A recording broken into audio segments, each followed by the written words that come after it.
Back in September of 2017, a YouTube channel was created by the name of local58. From the time of creation up to just last week, it was home to 4 found footage style newsreels that service the greater Mason County area. The central premise of these reels surrounds a strange worldwide event that seems to be taking place, compromising the very fabric of society as we know it. The channel is created by Chris Straub, known for creating various works of art and horror such as Candle Cove and Brood Hollow. While yes, these creations are notable, today we're going to be focusing on his Local58 series that's recently made a comeback on their YouTube channel. The series originated back in 2015. Straub, whom runs a website called Chainsaw Suit, home to his Brood Hollow series of comics, made a post back in October of that year claiming that he had made a surprise over at a website called local58.info. This now defunct site would come to be our temporary home of the horror series, bearing 4 uploads over the time that the videos were being created. The titles of these 4 include You Are on the Fastest Available Route, Weather Service, Station ID, and Contingency. As of last month, one more video was uploaded to the channel called Show for Children. Each one of them tells a particular story referencing some sort of apocalypse, and all of these seem to be connected. Before we dive into some theories, however, I'd like to walk you through each one of their uploads so far. To preface this next section, I'm going to go forth and let you know that I'll be presenting these to you in the order that I personally believe that they happen in regarding the events that play out, not necessarily the chronological order of release date from the website.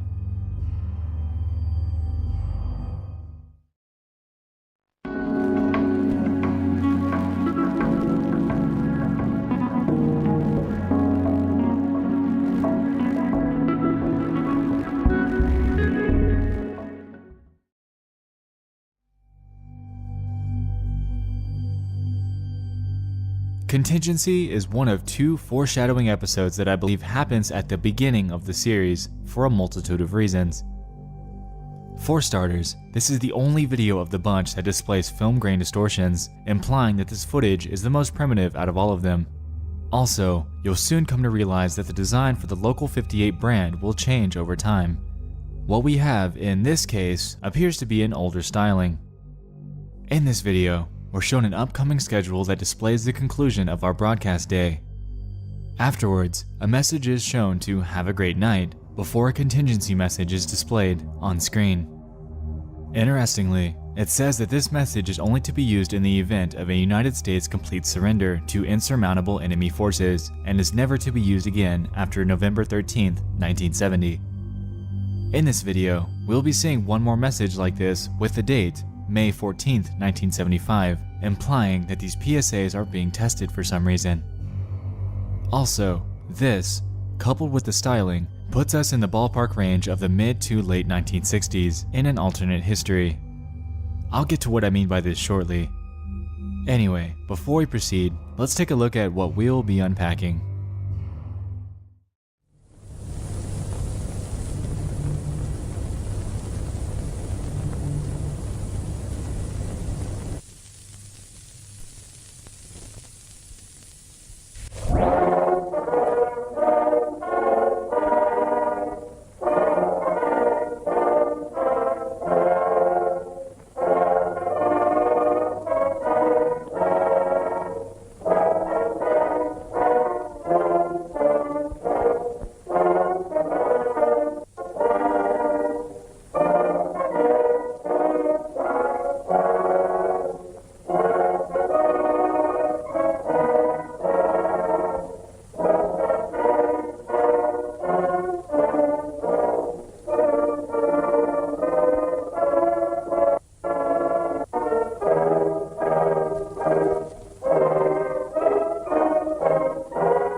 Now, the most disturbing part of this segment is the irony surrounding it.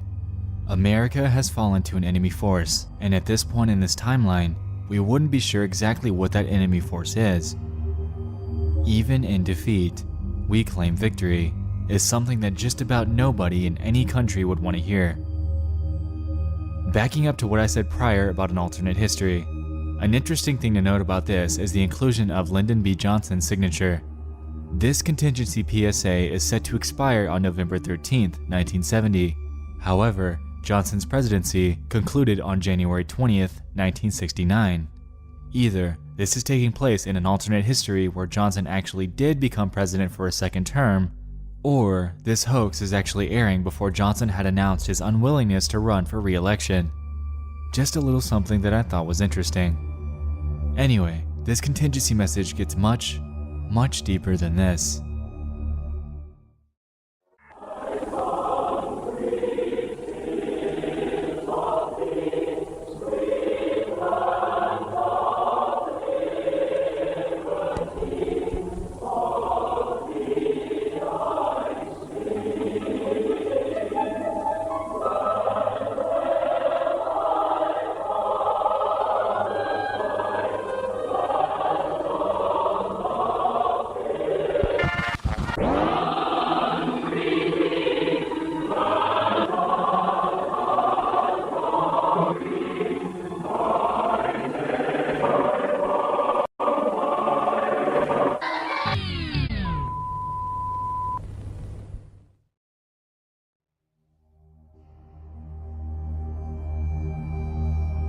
This portion of the video, without a doubt, appears to be direct manipulation, and looking at it from this perspective, stacked on top of the positive imagery, is sickening.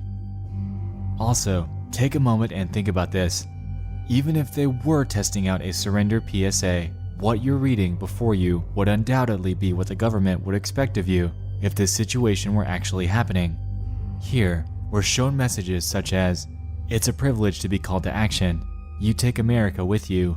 Your courage will inspire others, and there is nothing to fear." The first time watching this is especially troubling because if you were like me, you weren't quite getting precisely where they were going with this. Until you saw it. Place muzzle upward to roof of mouth. Join your neighbors, your family, your God. This message will repeat until there are none to read it. And one of the most disturbing ones of all, the victory position. Remember the 3 F's. Front lawn, face up, feet together. They're manipulating you into killing yourself on television to preserve the liberty of America. While this is grim, the fact that Local 58 plays this off as a hoax after it's all said and done is even more troubling.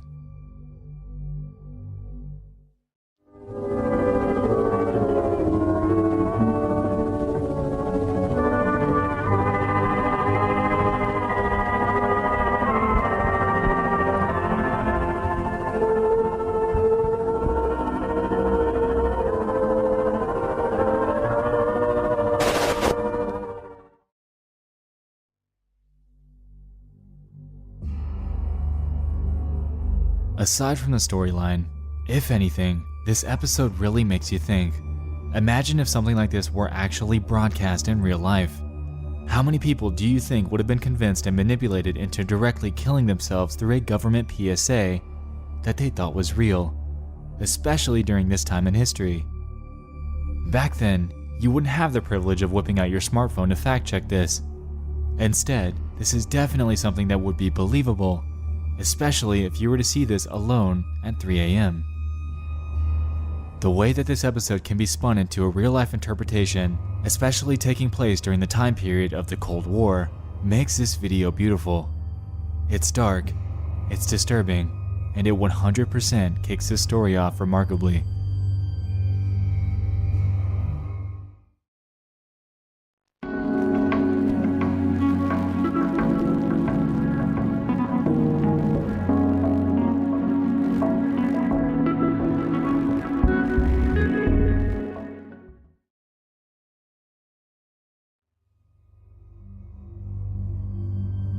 Show for Children is the most recent video that released just last month, and interestingly, seems to be our second occurrence in this timeline. My reasoning for placing it here is due to the fact that this seems to, instead of film grain, have VHS distortions, and also is the only episode with absolutely no broadcast interruptions or direct signs of apocalypse. This, coupled with the style of the Local 58 brand and the cartoon, sets us forward about 2 to 3 decades, still preceding the events that would happen in the later videos. Here, we're simply presented with an ominous foreshadowing inside of a peculiar children's show. In this video, we're presented with our broadcast list. Coming up first, we have a show for children at 4:15 a.m., community roundtable at 5 a.m., focus on culture at 5:20, and morning local news at 6:05. Now, before we proceed further, I want to say hold on for a second. Show for children, 4:15 in the morning. 4:15 in the morning. I don't know about you, but unless I was pulling an all-nighter with a friend, I was most definitely not up at 4:15 in the morning when I was a kid. Also, even if I were, a news channel like Local58 was definitely not something that I was interested in watching. If anything, I'd be playing video games or something, which makes the placement for this show that much more ominous. Once things get going, we're presented with a title card displaying a fictional Thimble Pictures cartoon called A Grave Mistake. This is a very, very notable point of foreshadowing to remember as we discover what this grave mistake actually is.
So what we have here is a very dark cartoon about an innocent skeleton walking through a graveyard.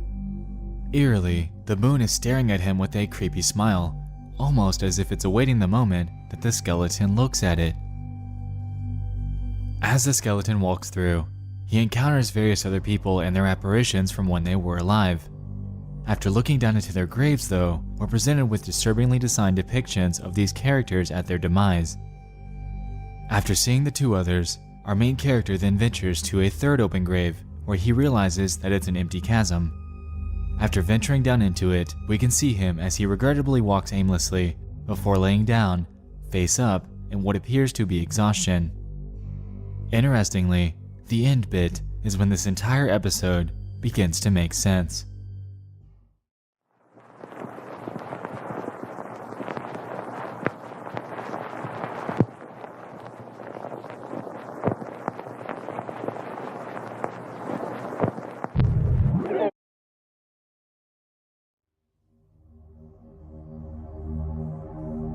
And here, we finally see the grave mistake. So, the moon is what seems to be killing these people, and strangely, this is playing on a children's show at 4:15 a.m. as scheduled, uninterrupted programming. Interesting. Let's press on.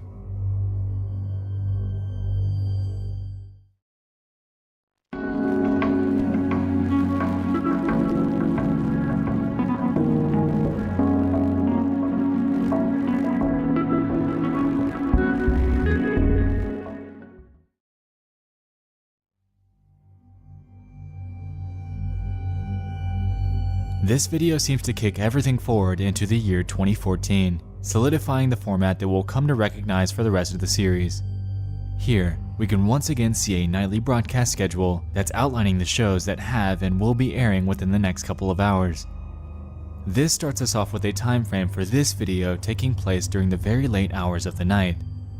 With this, we're set up with an ominously calm music track that plays in the background, giving us a strange but strong feeling of isolation. As if we're the only ones actually watching this. The schedule that's outlined before us is a show called The Midnight Movie at 12:05, followed by paid programming at 1:55. Strangely, the words paid programming become deleted right after the channel seems to be hijacked, instead playing back a very odd dashcam stream that appears to begin to take place starting at 1:57 in the morning. This, coupled with the time that the paid programming was supposed to air, gives us a sense that this is actually happening on the channel in real time, while simultaneously giving us a sense of time.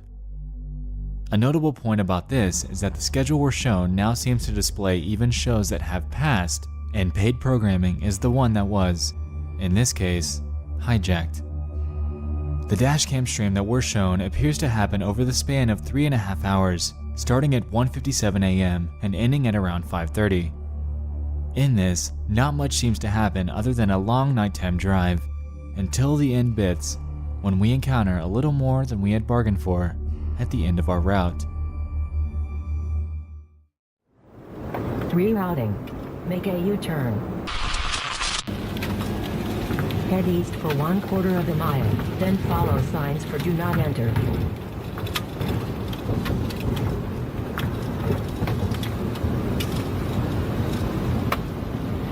Continue on unnamed road. Then, in 300 feet, turn off your headlights.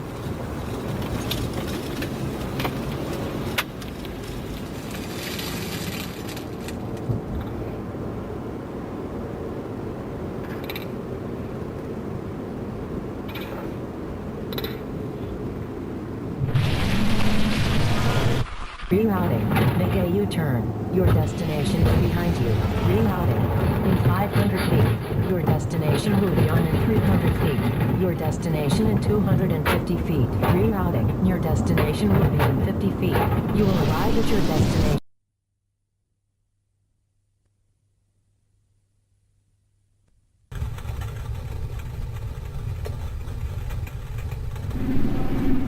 You have arrived.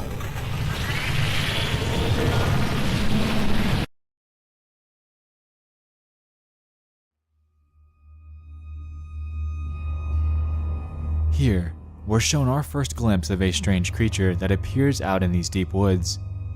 For some reason though, the GPS seems to have been compromised somehow as well, steering our driver towards the location of their demise. Aside from this isolated encounter with this strange creature, the horror that's been heavily foreshadowed throughout the years within this series is merely just beginning to take root.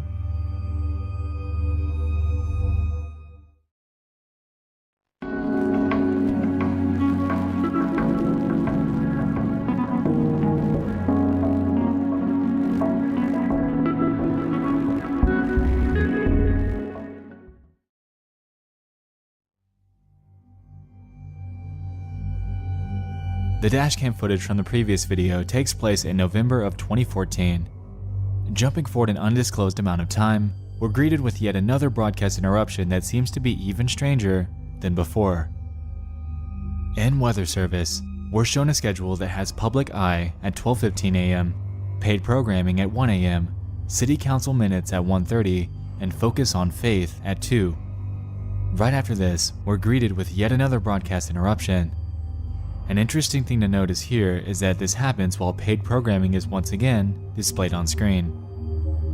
Going by our previous revelation regarding the paid programming interruption, I believe that it's safe to assume that the events that follow are happening once more during this time slot, putting us at around 1 o'clock in the morning.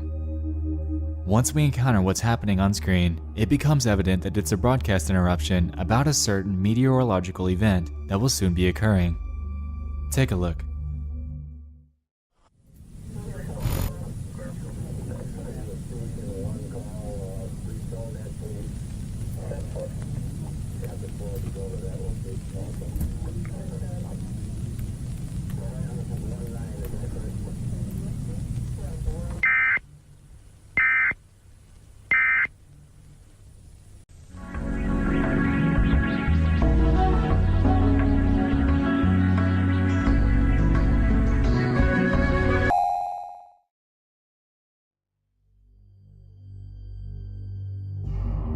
By this point, we're shown quite a bit of convoluted footage that would undoubtedly freak out whoever is watching this in real time. Initially, the broadcast is interrupted for an emergency alert regarding a weather warning, followed by a clarification informing us that it's in fact a meteorological event and that it would last until tomorrow morning. Then, right after this, we're told not to observe the event with the naked eye.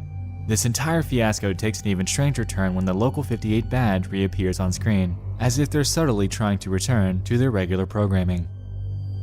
We then see another list, however this time, it starts at 2:15, which ominously is the time slot for a show called Blood of the something. Before we're able to see the final word, the broadcast is once again interrupted, this time displaying a civil danger warning, giving us very conflicting information.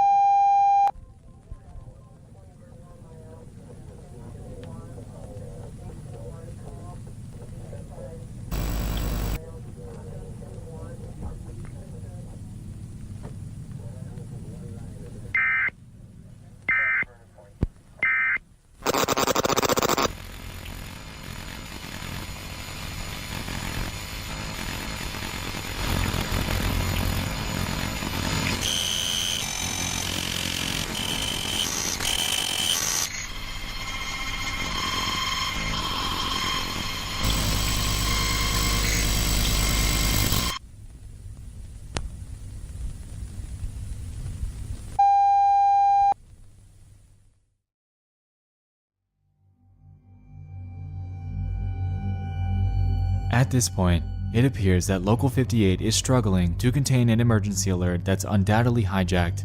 Since the federal government sends these out, it's safe to assume that they're being hacked by some third party, encouraging them to do the exact opposite of what the government is warning them against. Apparently, this event seems to involve the moon. Whether this is actually the moon that they're referring to, or some other, similar circular object in the night sky, is something that we'll get to shortly. Are the supposed moon, the strange creature, and the third party that's encouraging us to look at it connected? It definitely seems so. Also, the camera footage of the moon entering the frame seems to be coupled with audio of a crowd of people screaming. Very notable point to remember. Before we wrap up this episode, I'd like you to take a look at the ending really fast.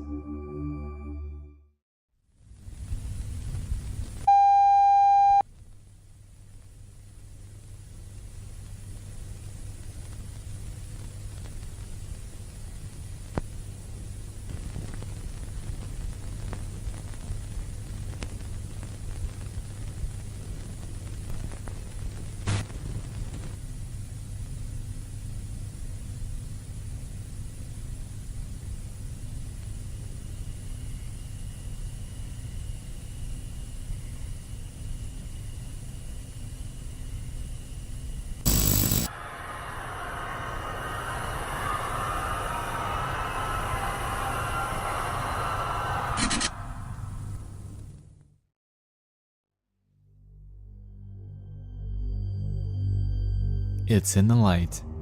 The moon came in. He found me. Through the mirror. Moonlight white. I drown in him. We will look together. Let's come back to this later.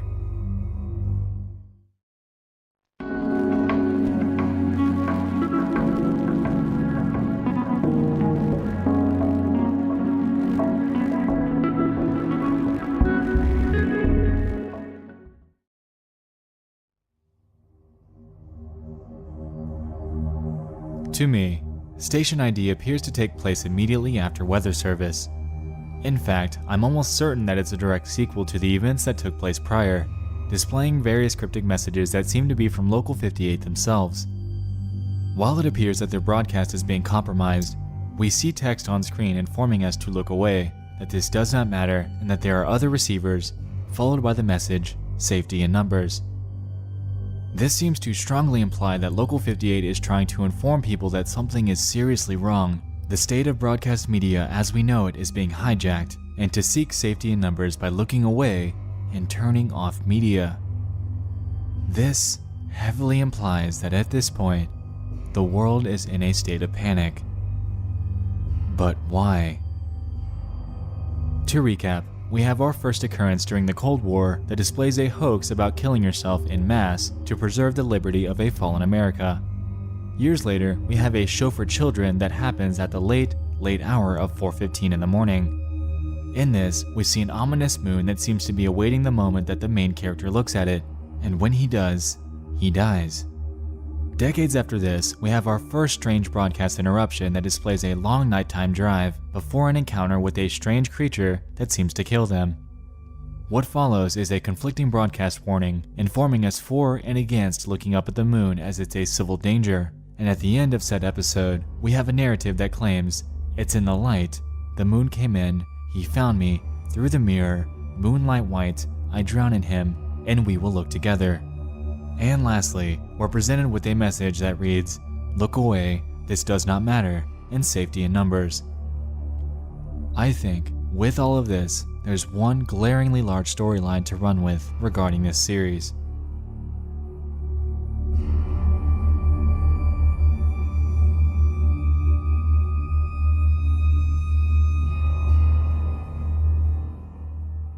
I have a firm belief that Local 58 is a long-term found footage compilation of events that have occurred on the channel during a hypothetical alien invasion. So, we have Local 58. This seems to be an ordinary local news channel that broadcasts typical public channel media. Throughout the years of its existence, various different forms of media had been broadcast at wildly different times to foreshadow the events that would lead to the demise of the world as shown in Contingency and Show for Children. During the invasion, however, this particular channel, and possibly others, are being hijacked and overrun by these creatures that are shown in the video "You are on the fastest available route." With this, they're informing people to do the exact opposite of the government-mandated civil danger alerts. I believe that the supposed moon that's referenced actually isn't the moon at all, but the light from a UFO that's either converting people into these monsters, capturing them, or killing them outright. This meteorological event is nothing less than a slow but steady alien takeover, and the video, "You are on the fastest available route," seems to be the very beginning of the actual invasion taking place, setting us up with a face of the creatures behind this phenomenon.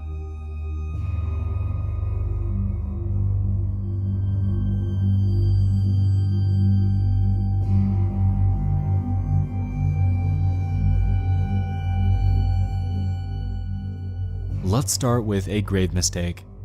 This entire cartoon from start to finish is a one-to-one reference to everything that would come to happen in real life in the later videos. We have our character going about their day as normal, encountering their friends that have died by looking up at the supposed moon before dying in the same manner themselves. Afterwards, we even have a strikingly similar shot of the moon as it's panning into the frame. Now consider this. There's just no way that Local 58 is not involved here. With this, it seems to me that what if they've allowed these supposed hijacks to take place? It seems, in Contingency, that they're toying with the art of the hoax message, aren't they? In fact, what if there never really was any invasion to begin with? What if the entire series of interruptions, from start to finish, were all intended to instill fear in people, fueling a wildfire of conspiracies about an imminent alien invasion that was never actually happening? It just seems too planned for me. Accidentally showing a false contingency message, followed by showcasing a cartoon about a very specific type of death, then interruptions depicting a real-life event of oddly similar proportions, just makes it seem like it was all intentionally done by Local 58, and that they are indeed complicit in this. The question I have though, and one that will hopefully be solved in newer uploads, is why?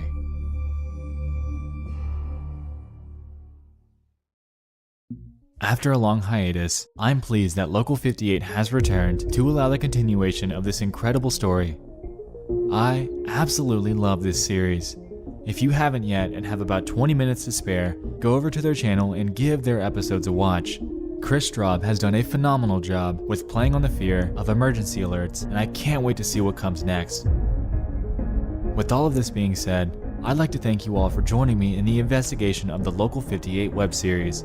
I hope you enjoyed this as much as I have, and I'd love to hear your thoughts on the series. Before we go, I'd like to give a huge shout out to the latest internet investigators that have pledged a massive $15 a month to help keep my channel alive and kicking. Massive thank you to Lee Ling, Ivan from the movie Void, and Soprano Solis. I'm seriously so grateful for your help.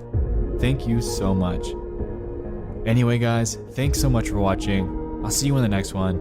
I love you all, and good night.